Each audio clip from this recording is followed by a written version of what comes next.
Helicopters have been met with arrows, boats that drift too close are attacked, and stepping foot on this island is not just dangerous, it's illegal.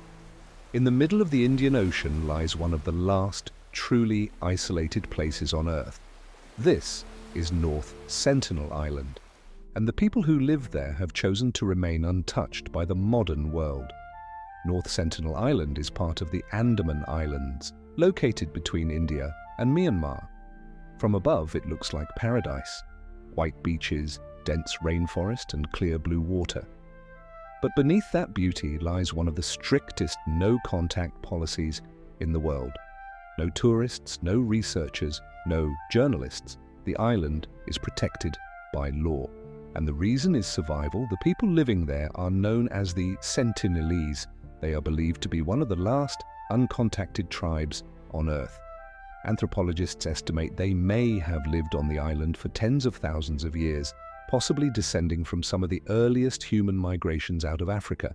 Very little is known about their language, very little is known about their social structure, and almost nothing is known about their beliefs because they have never allowed outsiders to stay long enough to learn. To the outside world, the Sentinelese are often described as hostile, but from their perspective, history tells a different story. In the 19th century, colonial officers attempted to capture members of the tribe to study them. Several islanders were taken from their homes. Soon after, they became ill. Disease has always been the greatest threat to isolated communities. Even something as common as the flu can be deadly to populations with no immunity. So when helicopters approach the island and when boats drift too close to shore, the Sentinelese respond with arrows. What looks like aggression may actually be protection. Protection of their land, their culture, and their survival. In the 20th century, there were attempts at controlled contact. Anthropologists left coconuts and metal tools on the beach as gifts. Sometimes the Sentinelese accepted them. Other times, they made it clear that outsiders were not welcome.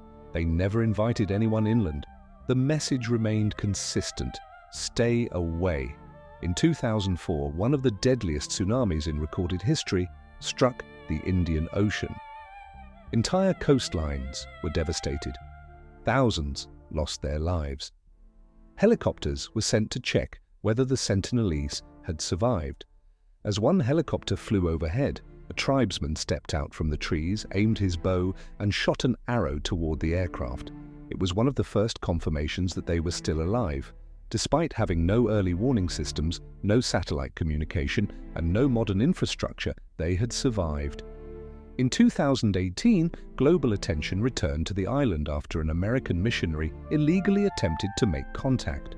Within days, he was killed. The Indian government chose not to retrieve the body, recognizing that further intrusion could expose the tribe to deadly diseases. The incident reignited debate around the world. Should isolated tribes ever be contacted, or should they be left completely alone? Today, North Sentinel Island is protected under Indian law. A strict exclusion zone prevents boats from approaching within several kilometers. The goal is not secrecy, it is preservation. Experts believe that forced integration with modern society could wipe out the tribe within years due to disease exposure. From distant observations, researchers believe the Sentinelese hunt with bows and arrows, fish in shallow coastal waters, and build small canoes that remain close to shore. They appear self-sufficient, organized, and adapted to their environment.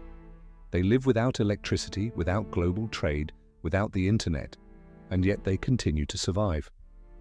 In a world that connects nearly every corner of the planet, North Sentinel Island remains disconnected by design. Its existence challenges the assumption that progress always means integration.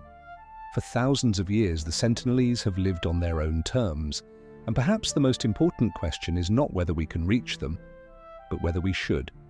If you found this documentary interesting, subscribe to Beyond Borders Docs for more explorations of hidden places and untold realities around the world, and let us know in the comments, should isolated tribes be contacted or left completely alone?